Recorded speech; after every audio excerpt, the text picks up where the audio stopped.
Yo, what's good? A homeboy just wrote an article. Uh, it's loading now.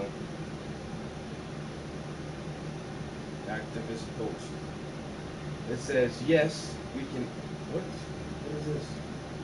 Do you believe?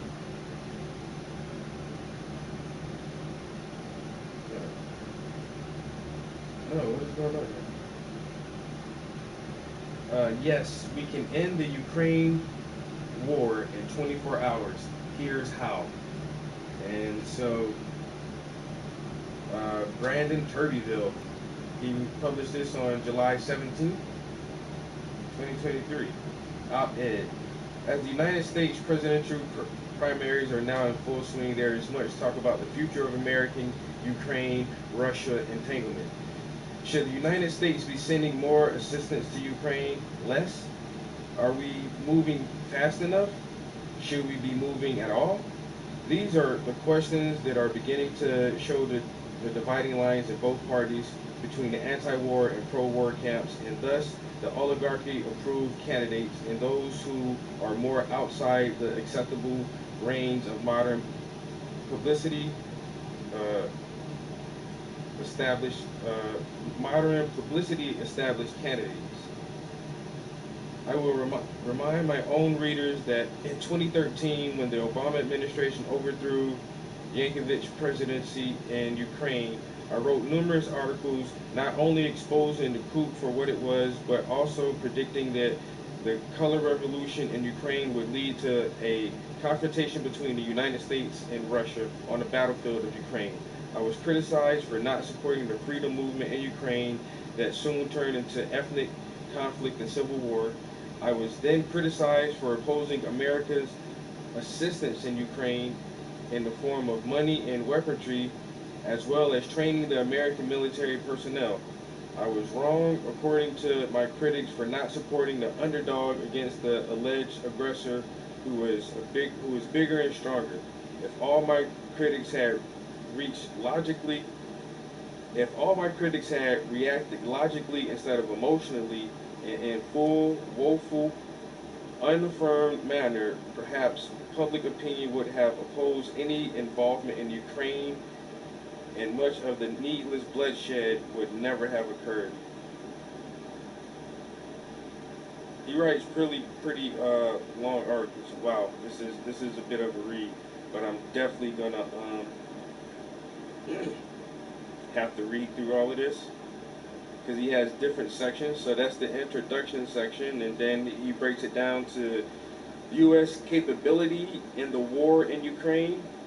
It must be understood that the United States launched a color revolution in Ukraine that overthrew the president and sent the country into a tailspin of destabilization. Then he goes into Putin is a rational actor. This is a short piece right here.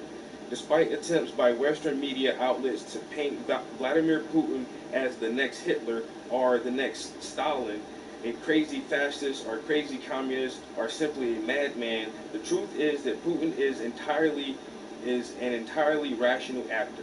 At every turn, Putin has shown willingness to negotiate, cooperate, and compromise for the greater goals of peace and security of Russia.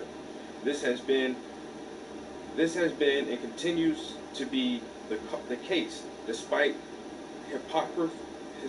despite hysterical Western media propaganda. Russian interests, European interests, American interests, need for cooperation, peace plan, peace plan. While the pro-war side pitches the idea that there is no peace in Ukraine outside the complete and utter defeat of Russia, such an idea not only inaccurate is dangerous. So, yo, what up, what up, what up? My man D1. But this should be a really, really good read.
It be like that sometimes. But hey, man, hey, the last time we talked about this, that shit was months ago. That shit was last year. Like, come on, man. Like,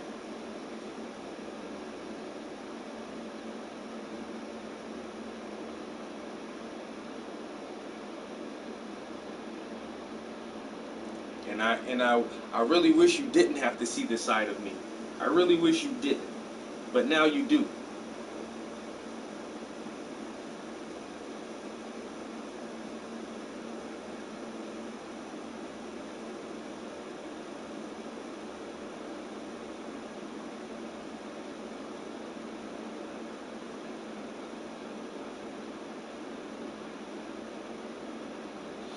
Right? Yeah, it took him half a year.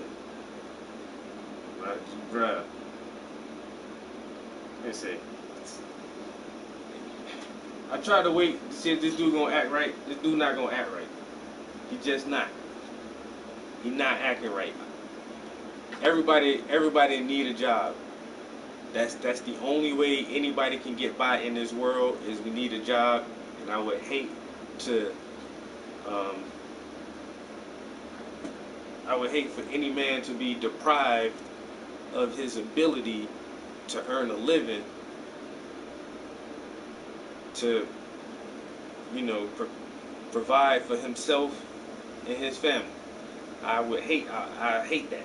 But at the same time, I hate when a motherfucker try to play me on the job.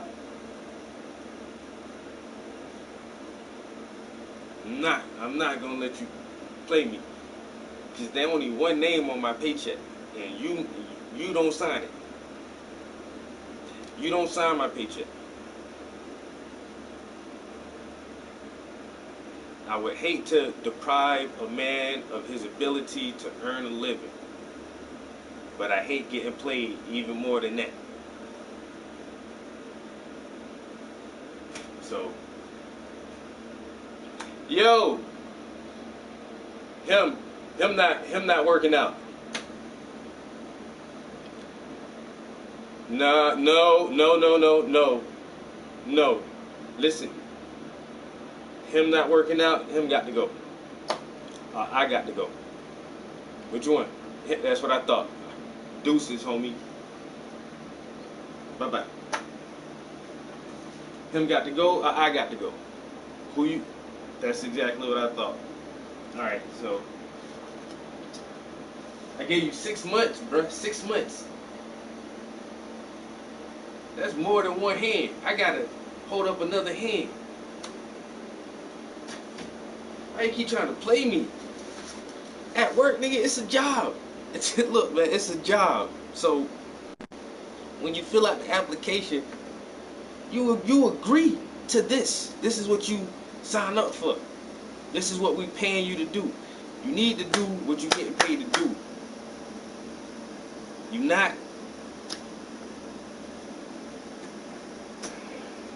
Yo.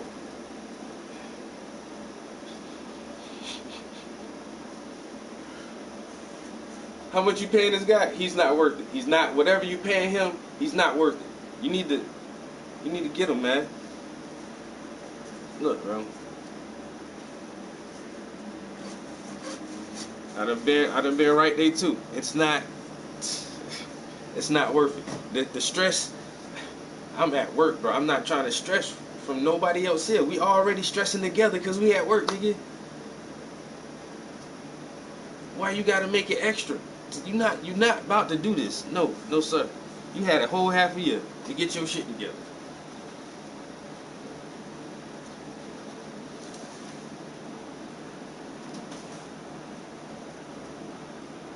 I'm tired of what your parents say.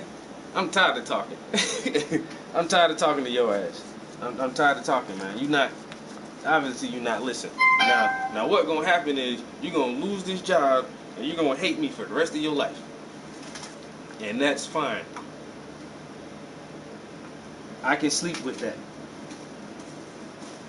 But what you're not gonna do, you're not gonna play me on the clock. You're not about to play me on the clock, bro.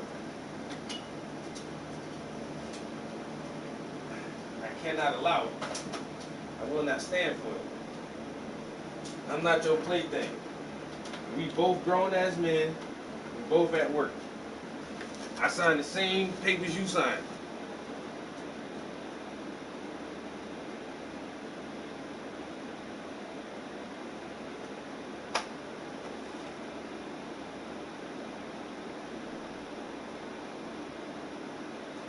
The motherfuckers don't realize every company, they got a stack of applications waiting. It ain't like we can't find nobody to replace you, bro. You know how many people need a job, looking for a job? As soon as you walk out, they just gonna pull out that whole thick ass stack of applications. Start calling people. Hello, Brian, you come in for the interview? I see you at 1. Hello, Carl, you wanna come in for the interview? I see you at 1:30. Hello, Richard, you wanna come in for the interview? I see you at 2 o'clock. They have a whole day lined up. Motherfuckers line up to take your spot. Motherfuckers have a whole goddamn lineup ready to take your damn spot. Well,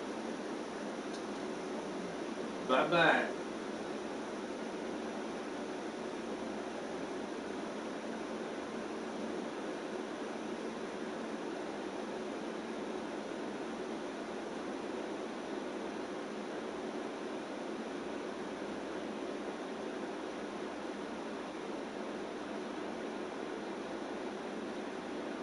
What?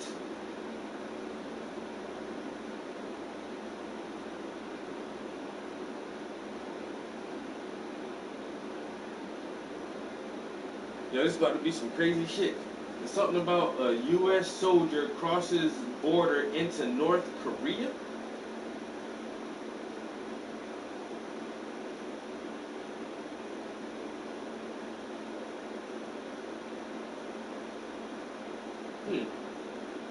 Alright, that's some weird. What the hell? What are you doing, bro? Everybody knows North Korea don't play that shit.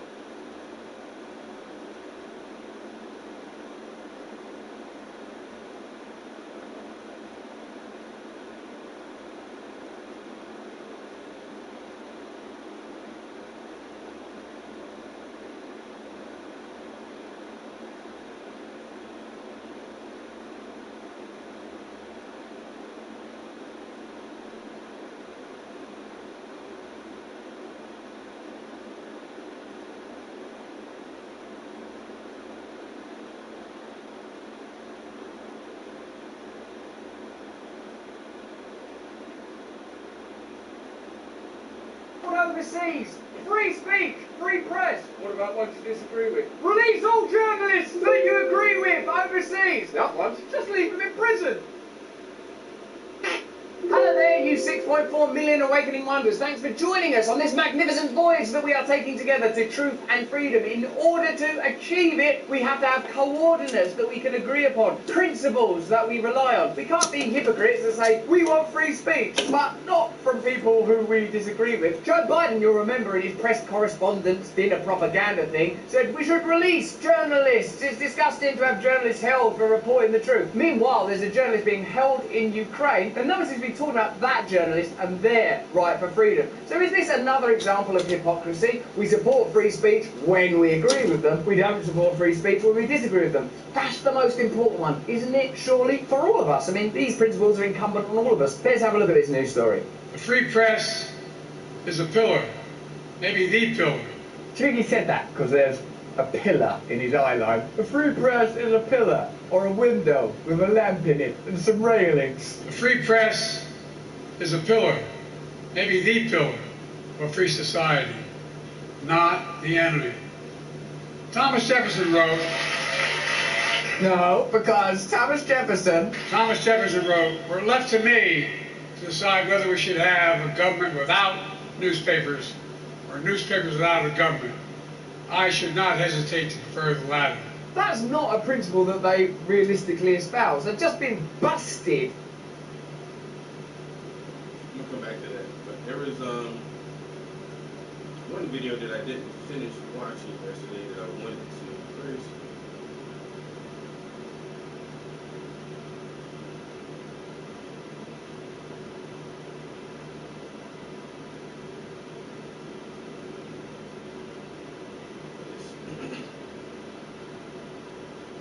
Meet Grammarly Go, your go-to solution for getting quality work done quickly.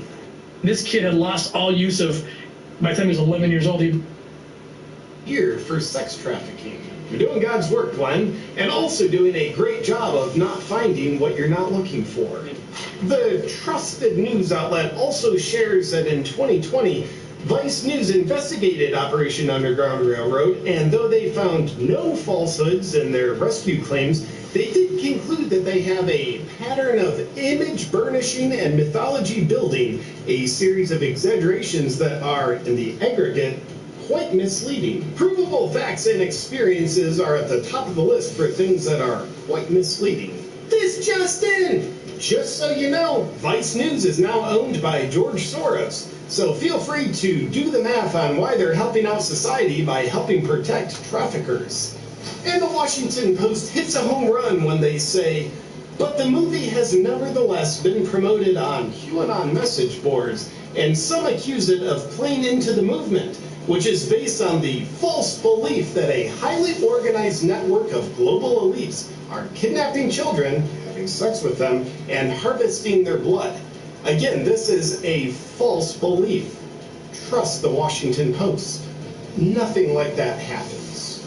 It's crazy. So ISIS, when they rolled in and they took advantage and took all the minority religious children, Christian Yazidis, the same thing's happening in Africa, and they're setting up these like baby factories where they'll impregnate women and make the babies just to sell their body parts. One little boy in particular, who that was happening to him, he was kidnapped actually at 4 or 5 years old until he was 12, and they would just slowly suck like the spinal fluid. And they would sell it. This is a witch doctrine kind of satanic ritual stuff where they sell the blood and people like drink it and think they're being empowered. And it's a real thing. And this kid had lost all use of, by the time he was 11 years old, he looked like he was 7, and he couldn't use his limbs. And we were able to get him to a doctor in Salt Lake at the Children's Shriners Hospital. Again, completely false belief according to the Washington Post. And we'd like to thank the Washington Post for speaking out against people who are speaking out, let alone rescuing children, who are being trafficked and having their blood harvested. Because after all, blood harvesting isn't a problem, but people raising awareness about it is a problem. And luckily, we're here to help eliminate that problem.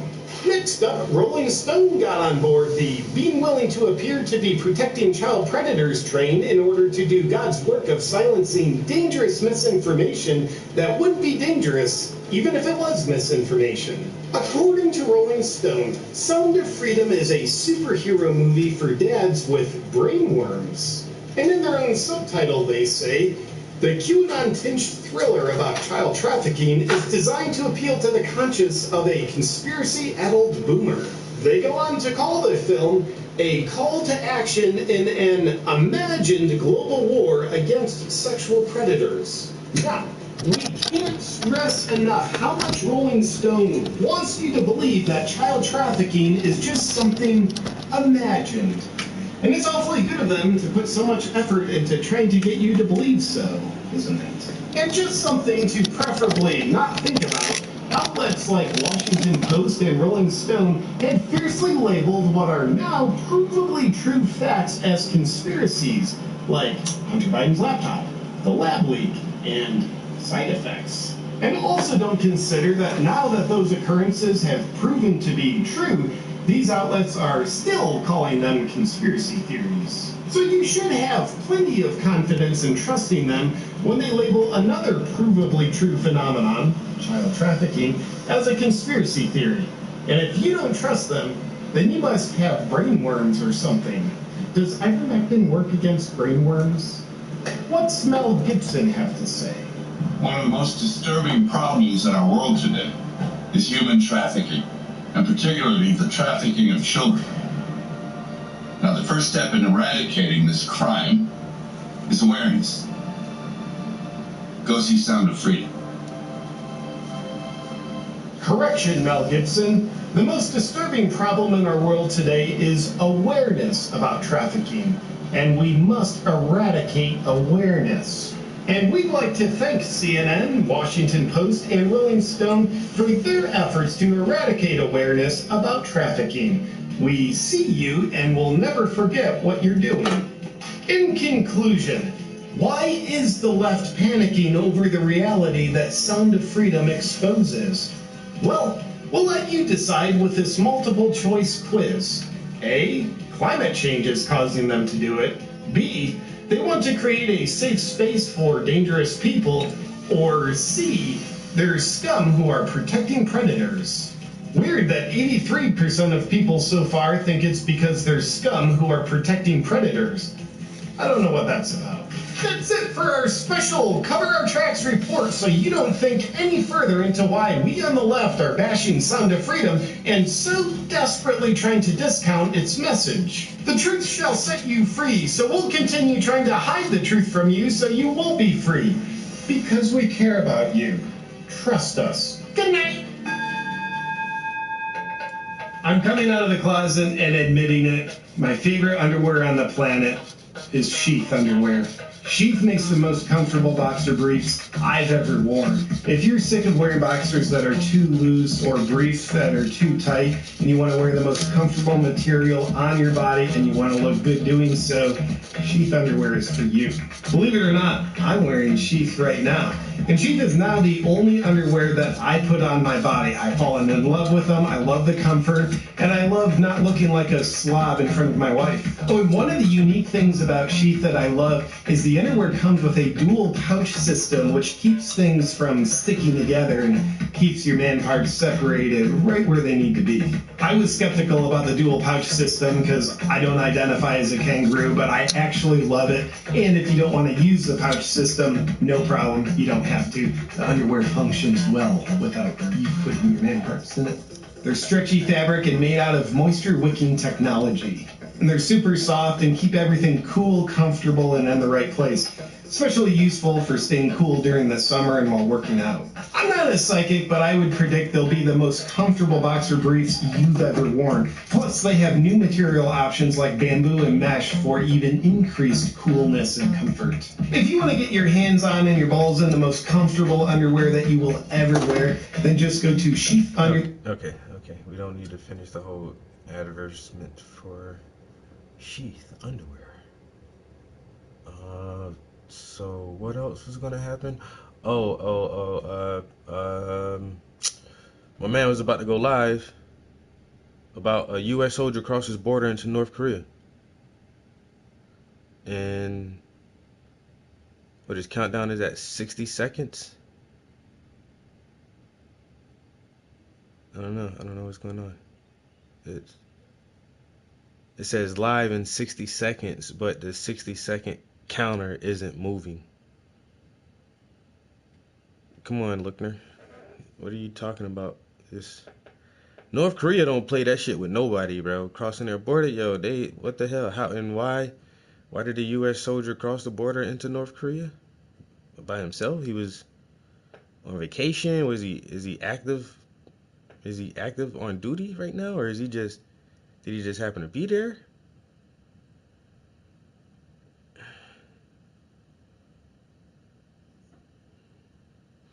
All right, well, his live isn't, it says live coverage, but it's not started yet. Waiting for Agenda Free TV. All right, we'll come back to it. He'll be live in a second, more than likely.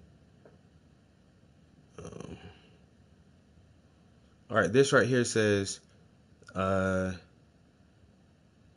which is best, ChatGPT versus Bard versus Claude 2? I heard of Bard. That's is that Microsoft? Microsoft has Bard, or is that Bing? Also going to perform differently based on... What has gotten into you, Tom? I've literally never seen you like this. I'm in love.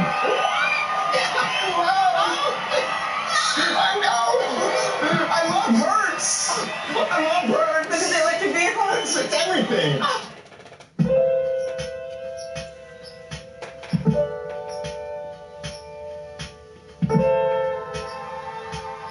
be based on all sorts of criteria. And this is also by no means exhaustive. There are obviously so many other criteria that I could test it on that I'm probably just not thinking of. And as more large language models get released and as these models get improved, I'll probably remake a video like this in the future to better compare them as they improve over time. Now for this video, I'm going to be comparing them on cost, token limit, the ability to browse the web, summarizing long content, image recognition, data analysis, creativity, the ability to code. Now, I'm not a coder myself, but I will be able to test it on some simple HTML, CSS code. Accuracy, which again is a very, very difficult test to do because different models are going to be more or less accurate in different areas that I could potentially test them in. So this is going to be a very simple analysis of accuracy. And then finally, these large language models don't help you if they're not available to you. So we're also going to compare them on availability. So let's start with what we know right off the bat. We know the cost of all of them. ChatGPT, if you're using the 3.5 model, you can access it for free. You don't get access to Code Interpreter, you don't get access to all the plugins, and when the servers are bogged down, you're less likely to get in if you're on the free version, but it is available for free. Then you've got ChatGPT 4. If you want to use GPT-4, it costs $20 a month, but you also have access to all the plugins, you also have access to Code Interpreter, and when web browsing is available, you have access to web browsing. And then you have Claude 2. Claude 2 is also currently available for free for anybody to use, and then there's Bard, which is also currently available for free for anybody to test and use. Next, we have the token limit. If you're using the free version of ChatGPT or 3.5, you have access to 4,096 tokens. Now, this is not an exact science, but as a rule of thumb, the amount of words that you can combine input and receive as an output from the large language model is roughly 75% of the token limit. So with GPT 3.5, with a token limit of 4,096, you roughly will get an input/output of about 3,000 words. If you're using GPT-4, the model we have available right now instead of ChatGPT gives us access to 8,192 tokens, which is roughly about 6,000 words combined input and output text. And Claude 2. Now, this one really, really shines in that it gives us access to 100,000 tokens, or roughly 75,000 words between input and output, which is amazing if you want to copy and paste an entire book in there and have it summarize something like that for you. And then there's Bard, which the token limit has not been made publicly available, so we don't actually know how many tokens we have access to inside of Bard. Those are some of the givens. That's what we know right now. Some of these other ones are going to be fairly subjective as we start to test them. So let's start to test web browsing first. GPT 3.5 does not currently have access to web browsing. GPT-4 had access to web browsing for a little while, but they took it away from us because people were able to summarize websites that were behind paywalls, and they're trying to fix that before they give us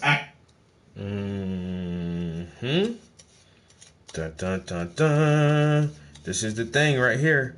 That's why a lot of these AI whistleblowers are trying to get on all these podcasts and do everything and tell everybody. It's like, I just watched this one shit yesterday, and the guy was an ex-executive from Google, and he's like, we're basically fucked already.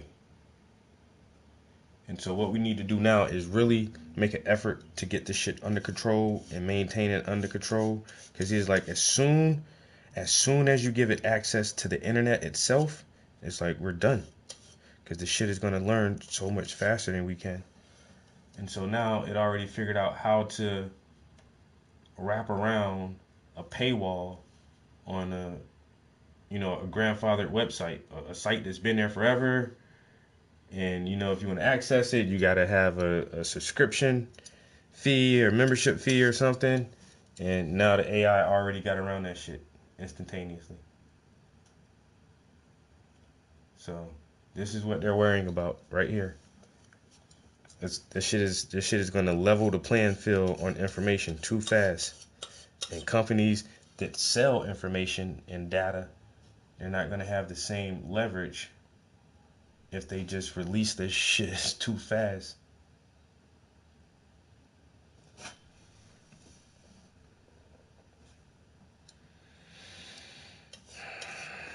It's about to be some weird shit, man.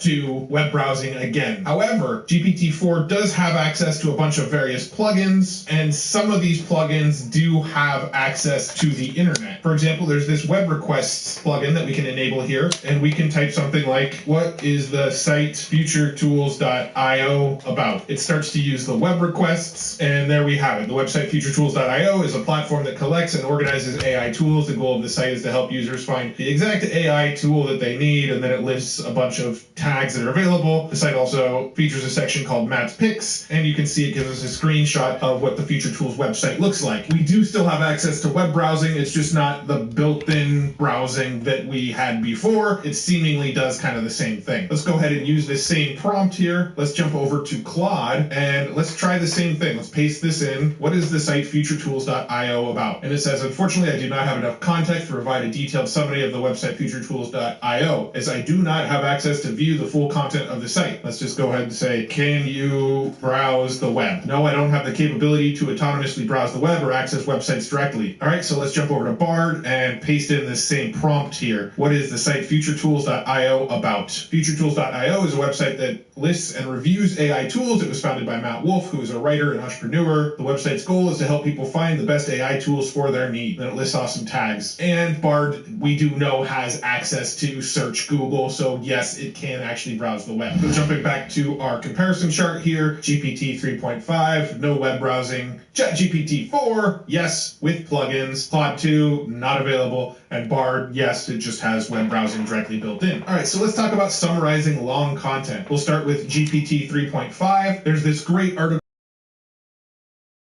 by Packy McCormick here called The Great Online Game. It's an awesome article, but it is quite a hefty, long read here. So let's go ahead and copy the entire text of this article here. Let's paste it into GPT 3.5 here, and then ask it, how many words is this article? So the word count on this article is 2,661 words. It should fall within our token limit of at least these three. Not sure about Bard yet. So let's go ahead and type summarize this article into bullet points. The author discusses the concept of the great online game and how it's played by billions of people. Social media platforms are seen as a manifestation of this game, but it extends beyond them to various online and offline spaces. The article highlights individuals who have excelled, like Elon Musk, Lil Nas X, and the creators in the crypto space. Crypto is described as a supercharger for the game. The author explains how to play the game, emphasizing experimentation, engagement, and building connections, etc. So not a bad summary. So let's go ahead and do a new chat. Let's jump over to GPT-4. We'll paste the same prompt in here, and let's add summarize the above article into bullet points. Interestingly, when I paste this into GPT-4, although it should technically have a higher token limit than GPT 3.5, GPT-4 is telling me the message I submitted was too long. Please reload the conversation and submit something shorter. Let's regenerate response. Yep, I get the same thing. When I used GPT 3.5 Turbo, it allowed me to paste that in and get a response. When I use GPT-4, it says it's too long. So I actually believe what this means here is that we're actually not using this 4,096 token limit with ChatGPT 3.5. We're probably using the 16,000 word token limit, which would give us roughly 9,000 words. Again, I'm not 100% sure. I'm just noticing that when I use the GPT-4 model, it says it's too long to work with. When I use the GPT 3.5 model, it actually summarizes the text properly. Interestingly, at 2,661 words, it should work in both of them. So let's go ahead and confirm that real quick. Let's go ahead and copy all of this text here. I'm going to paste the whole thing into a Google Doc, and then let's do a word count here. So it's actually 4,350 words. It should still be enough for a token limit of 8,192, but for some reason, ChatGPT-4 won't actually summarize this for me. Also, this shows that there's a little bit of an accuracy issue here with the word count if you ask it to count the words. Let's jump over to Claude real quick from Anthropic, and let's just paste this whole thing in. And one thing you'll notice with Claude is when you paste a large chunk of text in, it automatically converts it to a text file instead of just pasting it as one giant wall of text. Let's ask Claude, how many words is this article? Based on a word count, this article contains approximately 3,149 words. I don't know why these have an issue counting words, but it seems like Claude has that same issue. Let's go ahead and summarize this article into bullet points. So this did a fairly good job of summarizing it. So I'd say that's a plus for Claude there. Now let's go ahead and try with Bard. Create a new chat here. Let's paste this in. And the first thing I notice is it actually cuts off. It won't let me paste the whole thing in. I can't type anymore, so I can't even copy and paste the whole thing into Bard. It won't let me. Now there are some things that we can do to get some workarounds for both Bard and GPT-4. We can actually come over here, click on Code Interpreter. We can paste this entire text into a notepad file. And let's go ahead and save this as a text file called The Great Online Game, TGOG. So we'll save it as The Great Online Game, like that. I can drag this text file right inside of GPT-4, and let's say, how long is this article? And using Code Interpreter, you can see this article contains approximately 4,155 words. So using Code Interpreter, it figured it out. And now I can say, summarize this article into bullet points. Well, I thought that would work, but now it's saying, I'm sorry, but I currently can't import the necessary module, transformers, as the current environment does not have internet access. However, I can generate a manual summary based on my understanding of the text. And then it tried again. I apologize for the confusion. Unfortunately, the environment I'm running on currently does not have Dinism library installed and does not have internet access to download it. So it won't actually summarize it for me with GPT-4 and Code Interpreter. That's kind of annoying. Let's see if we can find another workaround. Go to GPT-4. Let's go to plugins this time. And let's use the web request plugin, copy the URL, summarize this article into bullet points, and let's paste the URL in. All right, here's the summary of the article. So we finally got it to work. We had to use some workarounds. We couldn't just copy and paste it in, which I'm a little confused by because it seems like the context window should have been large enough, but we did eventually get there. Now, Bard, I should be able to use this exact same prompt here, summarize this article into bullet points. Go ahead and delete what I pasted in earlier, paste this in. Well, I thought Bard would be able to do it, but it says, I can't assist you with that as I'm only a language model and don't have the capacity to understand and respond. So jumping back to our comparison here, summarizing long content, ChatGPT 3.5 seemed to do it well. I think it's using this 16,000 token limit now. Now, I don't know for sure if that's available on the free plan or if only Plus users get 16,000 token window.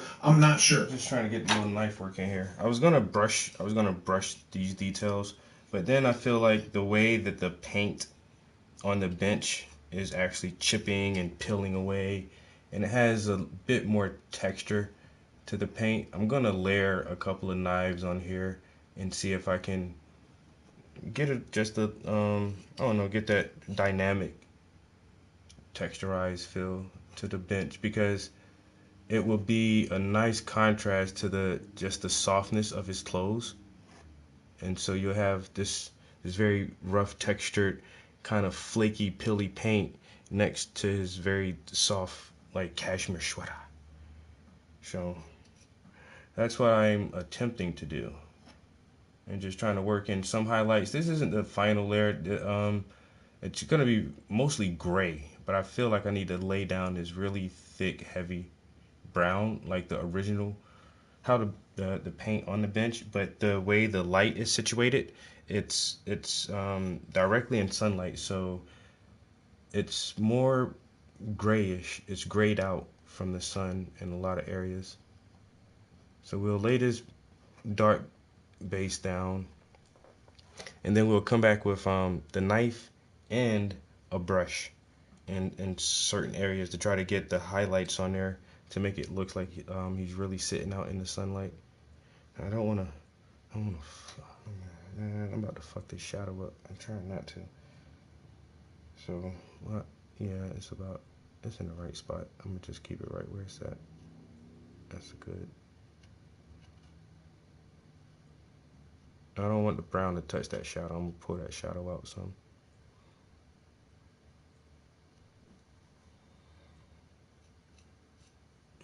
I'm using Van Dyke brown and some raw umber.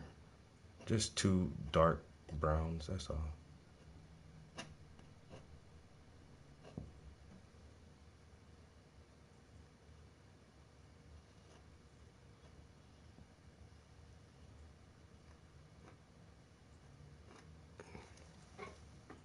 Alright, and this is why the underpainting is important.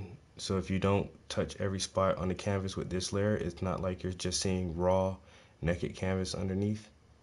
So the underpainting adds that depth to the oils as well, because you'll always see like minute portions of it depending on the style you use to apply the paints throughout the rest of the project.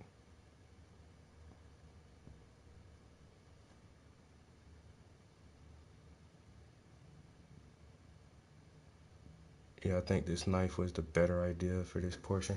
It's going to be a little bit more time consuming, but it's definitely the details will be worth it in the end. If I don't fuck it up, I'm hoping I don't fuck it up, and it really is worth it in the end.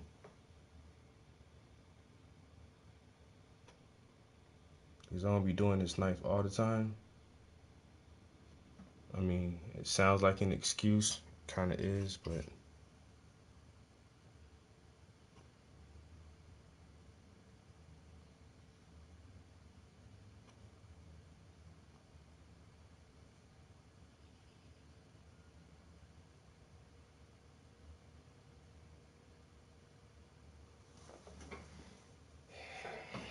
all right.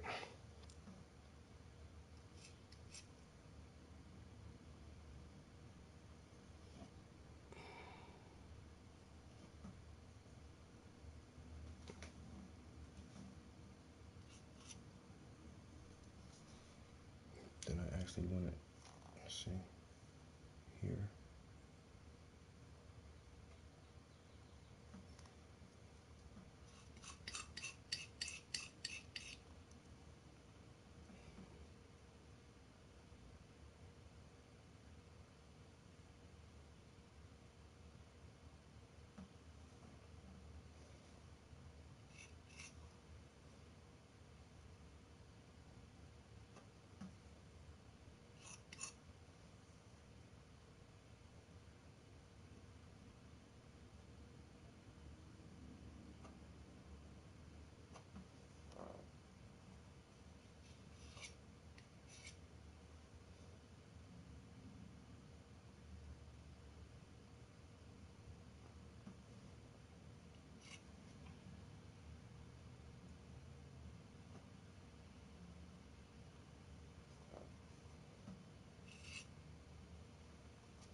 I almost forgot what I was listening to. My bad, I zoned out for a second. Oh, we was listening to this guy try to see which is the best large language model right now with free access, I guess.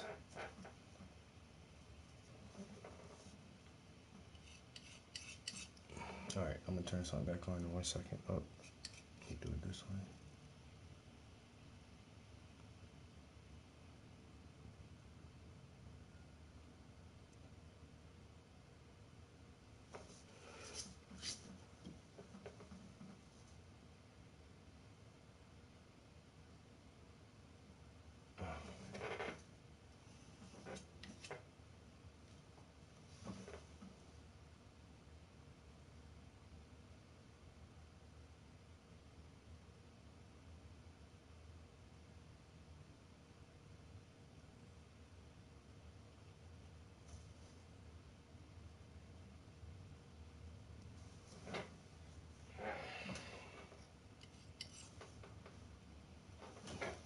GPT using GPT-4, yes, it worked, but I had to use a workaround where I used a plugin to do it. It didn't work well with Code Interpreter, and it didn't work well right out of the box because it said that it was too long. Claude 2 worked great, and Bard, well, that was a fail on Bard. All right, let's try image recognition now. So I already know GPT 3.5 isn't going to be able to do it. There's no upload button. I can't make it work with this. Now, GPT-4, let's first try with Code Interpreter. Let's go ahead and use this image, which I generated for a previous video that I did. We'll drag and drop it straight into the message here, and let's ask it, can you describe this image? So here's the image on the screen again. The image appears to be a drawing or illustration, not a photograph. The main subject is a character who seems to be a prisoner wearing an orange jumpsuit. He has a distinct distinctive large head with exaggerated features, including a broad nose, big round eyes, and a wide mouth. Okay, so that's not quite accurate. He is bald and his ears are large and stick out. He is holding a placard with numbers on it suggesting a mugshot. No. The numbers are not clearly readable. Prisoner has a somewhat sad and resigned expression on his face. The image uses a cartoonish art style. So,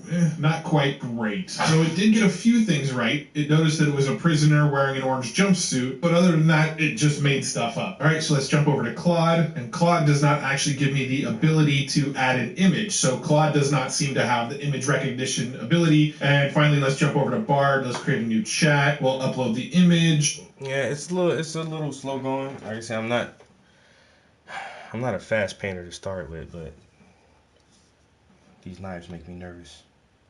But this next one, I can probably just scrape right across this one. So this is what I'm essentially trying to do, is to get this texture in there. But as you can see, it's so much sunlight that it's gray. But looking close, you can still see like some depths of the brown in there. So I just want this brown layer to actually be mostly texture. And then I can come back and apply another layer of highlights to get this nice reflective look on it. And that's another thing that I've learned too, when applying paint with the knife, it gives it a different finish. It has a more slick, like glass-like finish if you scrape it with a knife.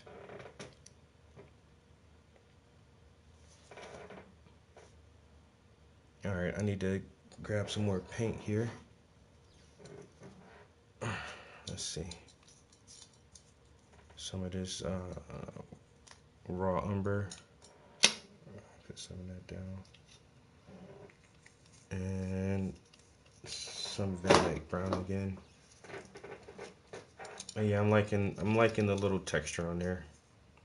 It's gonna be really subtle in the end, but noticeable. Not too subtle, but not so much so that it, you know, it immediately jumps out. You're gonna really have to like try to take notice of it. Oh, I'm dropping paints everywhere. Why do I feel so hungry already? What time is it? It's only 4:30. Oh, I ate all the Pringles. Damn, I ain't got no snacks up here. Alright, no snacks. Alright, yeah, this next one, I might just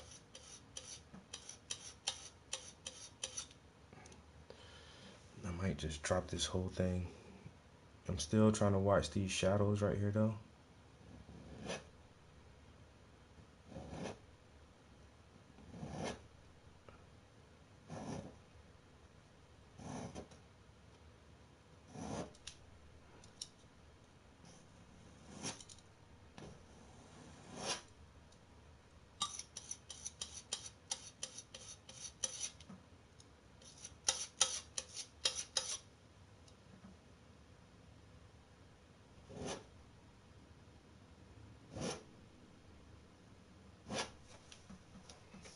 Feel like a barber with a straight edge right now. Motherfucking surgeon. My hand's too shaky for this crap.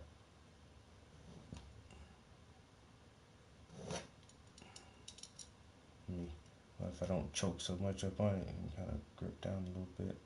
Like that. Alright, then we're gonna come back.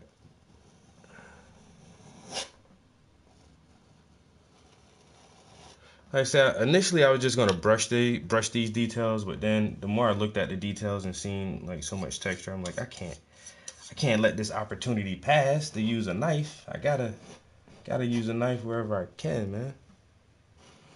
Get that detail in there, that texture. All right, I may have to I don't know, should I switch knives or can I get this at a better angle? Let's see, because I really want to come all the way across. Gotta be careful, man.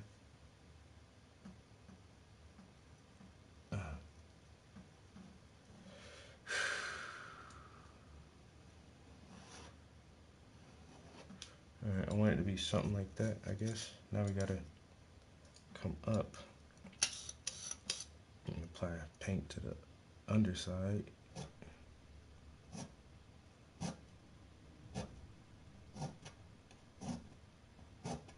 Come on, I didn't put enough paint on there.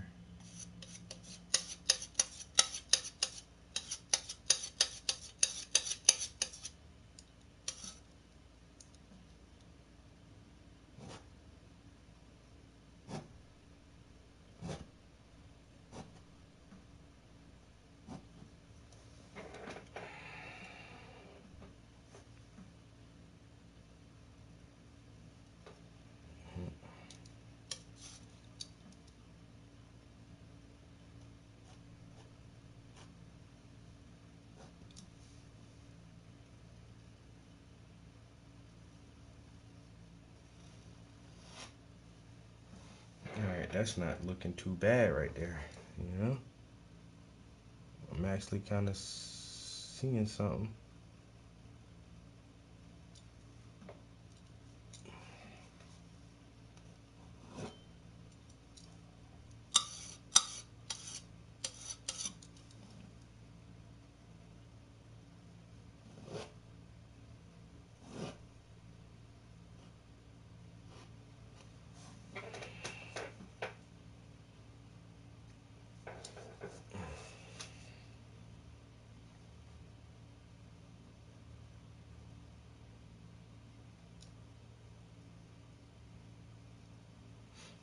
Alright, I may have to switch colors real quick.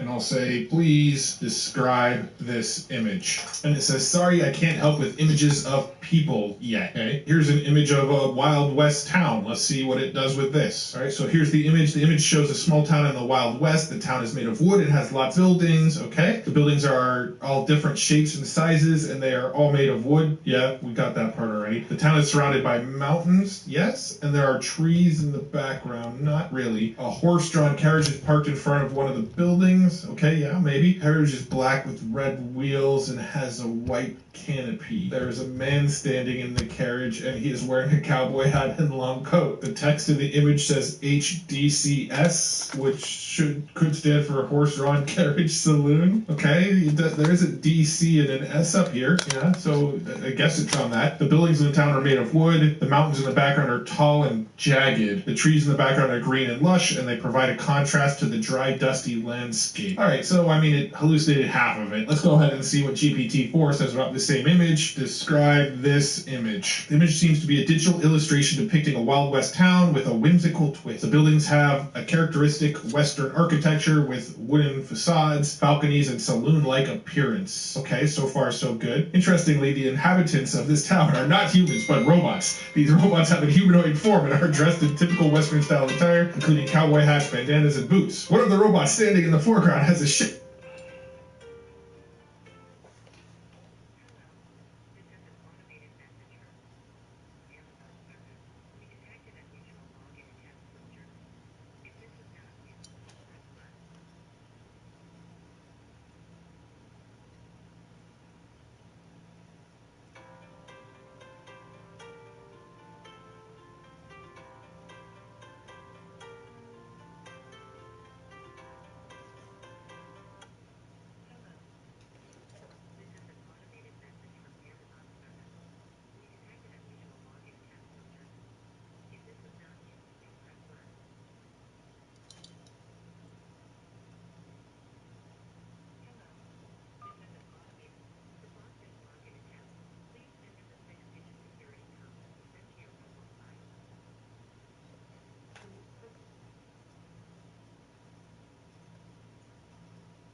By the way, if you want to get more information, I just found this and retweeted it from the Michigan Attorney General, where she posted a video about it, and there's a press release today. Again, just to get you caught up on the breaking news, then we'll get back to North Korea. Today, Michigan Attorney General Dana Nessel announced felony charges against 16 Michigan residents for their role in the alleged false electors scheme following the 2020 U.S. presidential election. These defendants are alleged to have met covertly in the basement of the Michigan Republican Party headquarters on December 14th and signed their names to multiple certificates stating they were the duly elected and qualified electors for President and Vice President of the United States of America for the state of Michigan. These false documents were then transmitted to the United States Senate and National Archives in a coordinated effort to award the state's electoral votes to the candidate of their choosing in place of the candidates actually elected by the people of Michigan. Anyways, that's a different story. I wanted to pass it along to you. We'll get back to North Korea now. But I do like to pass along breaking news when we have it.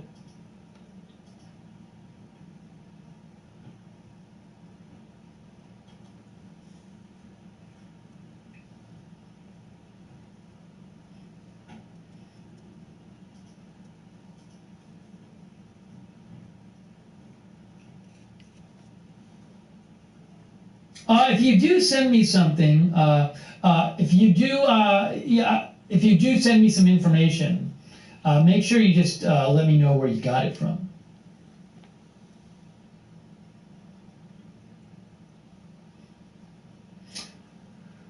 Our viewer Gigi says, if we were to find out why he was jailed in South Korea, we may get the answer to why he crossed. Well, reports say he was arrested in South Korea for assault. One report said he had gotten into an altercation with locals. You know, I just got sent this. Let me show you another report here. Martin Wiedebrand, one of our viewers, sent me a BBC article on this. Soldiers' U.S. Army record revealed, and new details emerge about Soldier.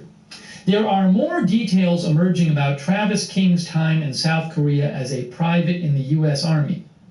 According to what U.S. officials told CBS News, King had recently spent time at a detention facility in South Korea. A week ago, he was released to Camp Humphreys, an army base in South Korea, for out-processing. He was headed back to the U.S. for separation from the army. So multiple outlets are saying he was going to be separated from the army when he got back from the U.S., got back to the U.S. He was then escorted to the Incheon airport, said goodbye to his escort at customs, but did not get on the plane, CBS reports. He somehow managed to make his way out of the air terminal and join a tour that went to the DMZ, about 34 miles from the airport.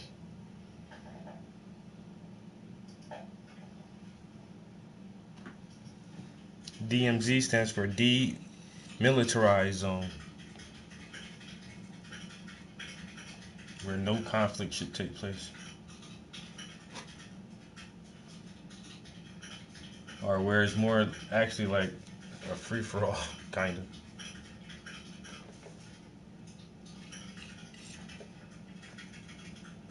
And then there's more here from BBC. Soldiers U.S. Army record revealed. We have received some more information about the U.S. soldier being held in North Korea. Army spokesperson Bryce Doobie confirms that Travis King has held the rank of Private Second Class from January 2021 to present, and he is a cavalry scout. Among his awards are the National Defense Service Medal, the Korean Defense Service Medal, and Overseas Service Ribbon. He started his time in Korea with the 6th Squadron, 1st Cavalry Regiment, 1st Brigade Combat Team, and 1st Armored Division. He currently is administratively attached to the 1st Battalion, 12th Infantry Regiment, 2nd Brigade Combat Team, 4th Infantry Division. Hey, let me just summarize what's going on here for people just joining the stream. It's a very, very strange story here.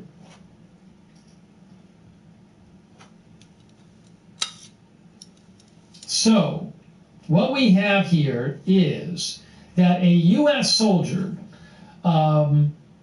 has intentionally crossed the border today into North Korea and is now in North Korean custody. That would be noteworthy in itself. But there's all of these strange circumstances surrounding this person. So multiple reports say that this soldier spent time recently, a month and a half, 2 months, in either a jail or a detention facility in South Korea after being charged with assault.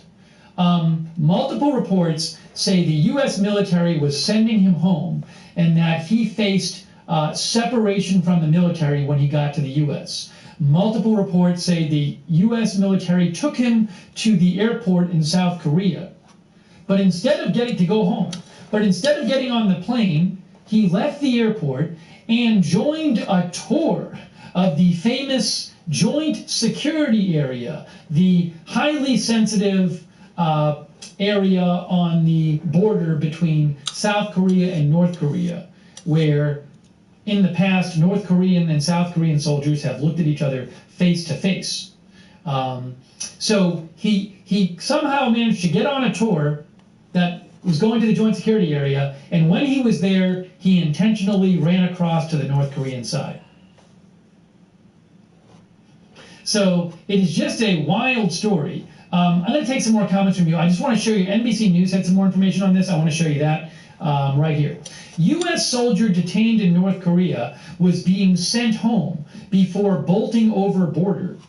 The soldier was being sent home when he inexplicably joined a group of tourists headed to the demilitarized zone where he bolted, an official said.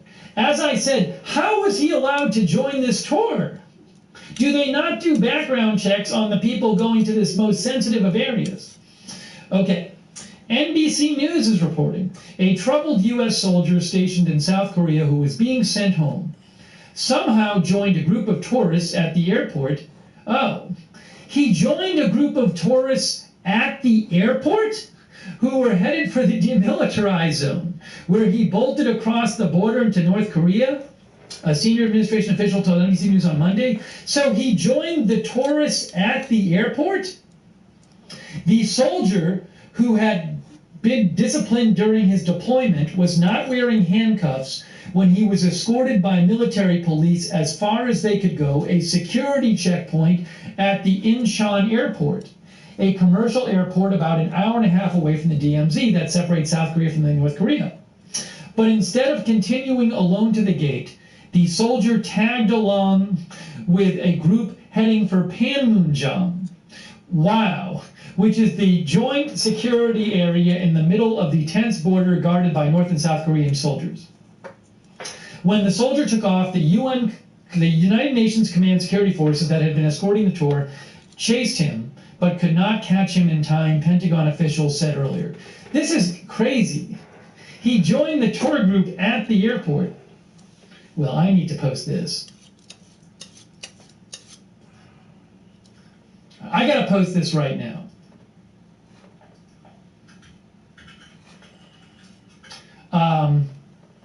U.S. soldier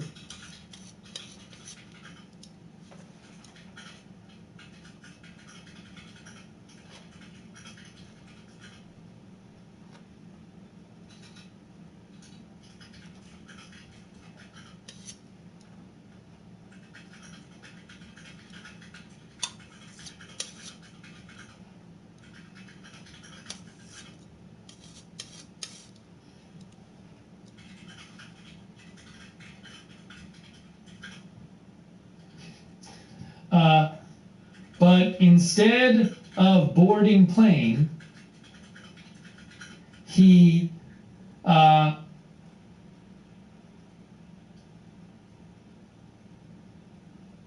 tagged along with a group heading for Panmunjom.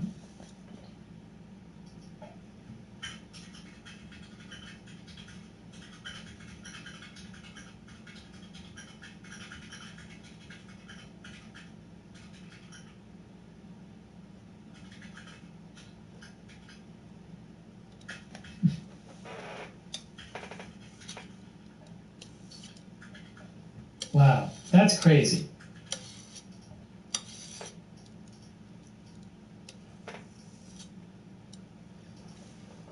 Hold on. U.S. soldier who crossed into North Korea was taken to airport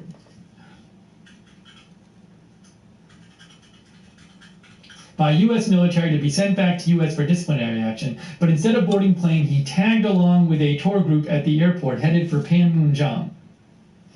That's just amazing. So he met the tour group at the airport and he tagged along to them.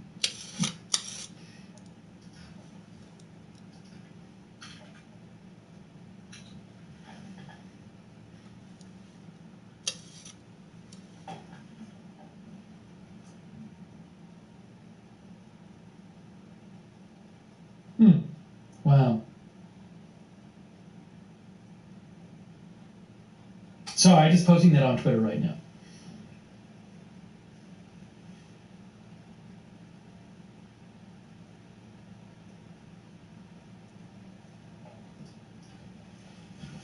Well, that's amazing.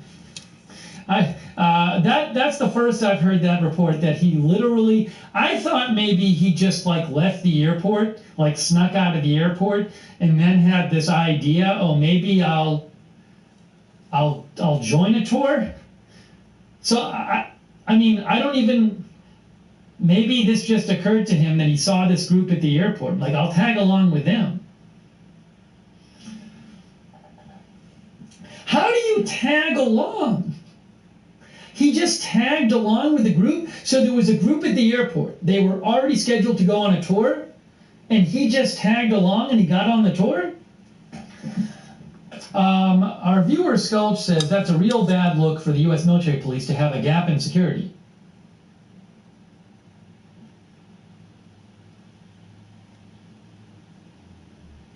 HMD Doppelganger says, I can't wait for this movie to come out. Cheryl Simpson says, amazing and not escorted.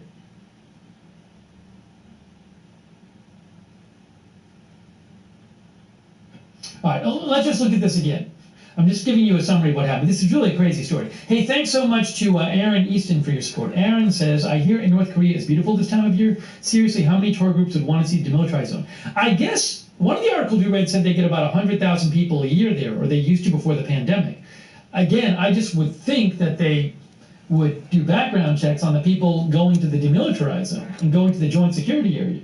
By the way, our viewer Eaten by Ghouls, thank you, says this has happened before.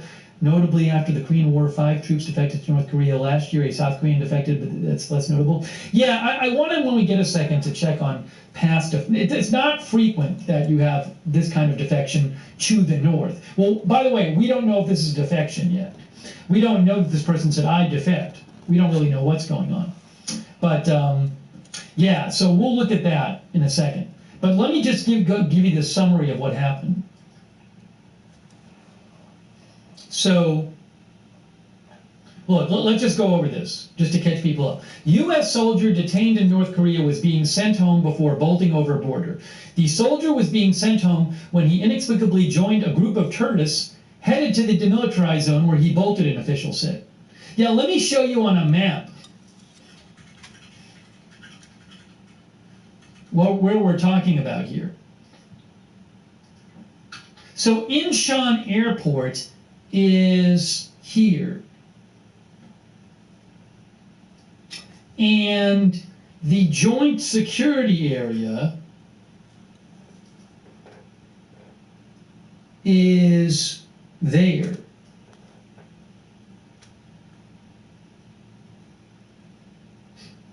I guess it's not giving any directions. There's no directions. But basically, you can see that the airport down here is a good, it's like 35 miles. It's about 35, 40 miles from the joint security area. It's not like it's right next to there. Okay. So anyways, getting back to this. NBC News says, a troubled U.S. soldier stationed in South Korea who was being sent home joined a group of tourists at the airport who were headed for the demilitarized zone, where he bolted across the border into North Korea, a senior administration official told NBC News on Monday. The soldier, who had been disciplined during his deployment, was not wearing handcuffs when he was escorted by military police as far as they could go, a security checkpoint at Incheon Airport, a commercial airport about an hour and a half away from the DMZ that separates South Korea from the communist country, the official said. But instead of continuing alone to the gate at the airport, the soldier tagged along with a group heading for the border at Panmunjom, which is the joint security area in the middle of the tense border guarded by North and South Korean soldiers. When the soldier took off at the border, the UN Command security forces that had been escorting the tour chased him, but could not catch him in time, Pentagon officials said. 2 U.S. officials who were not identified told the AP the soldier is Private Second Class Travis King and reported he had just been released from a South Korean prison where he'd been held on assault charges. Travis was facing additional military disciplinary actions when he returned to Fort Bliss, Texas, according to the AP.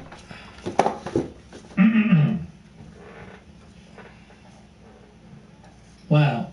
Tours of the area have been ongoing since the 1960s and are organized by private companies, while the UN has held its own tours for staff. The area is just 30 miles north of Seoul, the South Korean capital, and has huge historic importance as the place where the armistice to end the Korean War was signed in 1953. Okay. All right, I got to read some more comments from you guys. It's such a crazy story.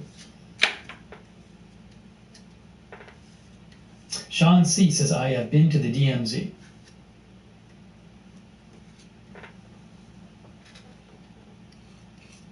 All right, give me a shout. Let me know your thoughts on all of this. I want to hear from you. Our viewer, Tree, says, how did he get out of the airport? Why didn't they strap him into the plane?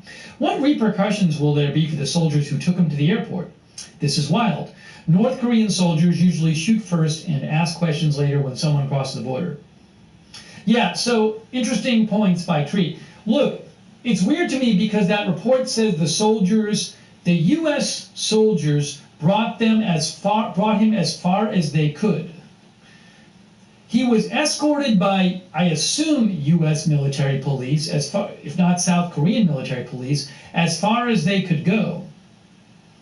A security checkpoint at the airport. You would think that if it was a big enough deal to escort him to the airport and escort him to security, that they might think there's a chance he wouldn't get on the plane? No? Like, did they not plan for this possibility that someone who's being sent home would maybe try to not get on the plane or get on a different plane? I don't know. I don't know what the normal procedure is here.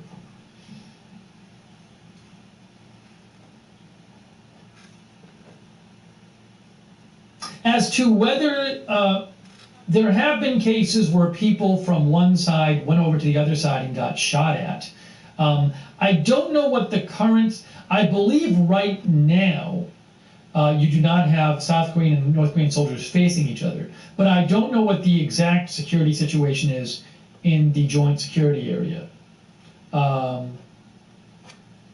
know there was an incident several years ago where a North Korean tried to cross the border into South Korea and was shot at by North Korean soldiers, but he made it across. We got to check those past cases, but I want to try to focus on this right now.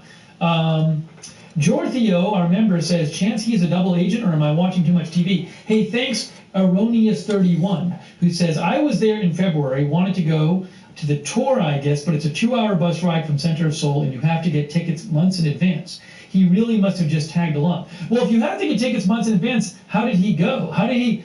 They let you? He just snuck on the bus or something? All right. It is just a wild story. Sunshine in Arizona thinks heads are going to roll.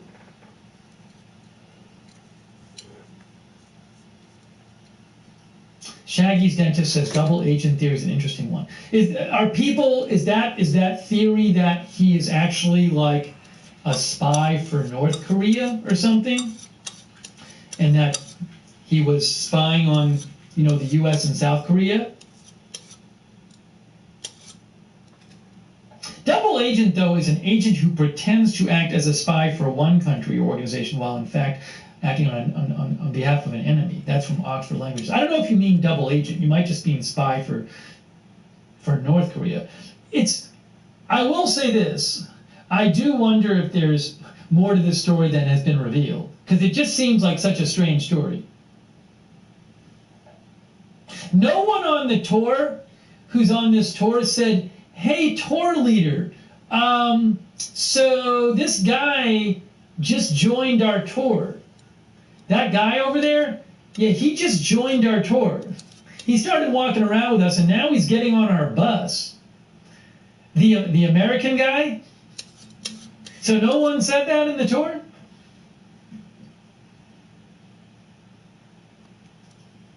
I have not seen a picture of the guy. All right, hang on. I want to take some more comments from you.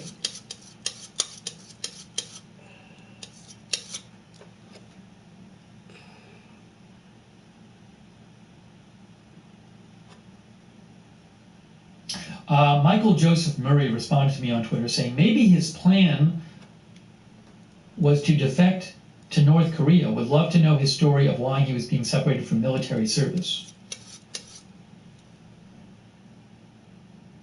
I got to check the North Korean, South Korean news.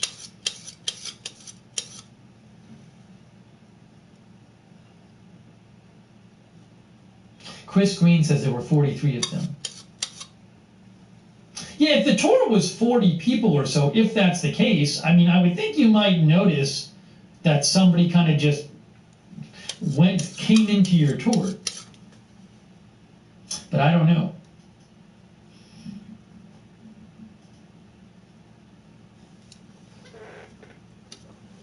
Our viewer Benelux Supercar says, so he chose hell over American prison. I don't know if he was going to go to American prison. Good luck with that. I hope the government doesn't try to bring him back to America in a few months or a few years. Let him serve his sentence there. And Gigi, our viewer, thinks he probably played the lost card at the airport, claiming he had to get to the border and maybe he had U.S. Army ID to prove who he was. Oh, he might. I'm guessing he had ID. My point is, again, my basic point is that this tour, that he ran across the border at the joint security area, which is a very, very, very sensitive place. Maybe the most sensitive place, well, certainly one of the most sensitive places, maybe one of the more sensitive places in the world. The border, the famous border village between North and South Korea. So my point is, I would think that there would be some kind of background check for people who are going to tours there. And that if somebody had been detained in a jail or a detention facility in South Korea, and they were being sent back by the U.S. military to go home for discipline, that's something that might come up in a background check if it was done, that they wouldn't want that kind of person visiting the border. I don't know, though. Maybe I'm wrong. The Temi, our viewer, says there is no way the story is what the news says it is.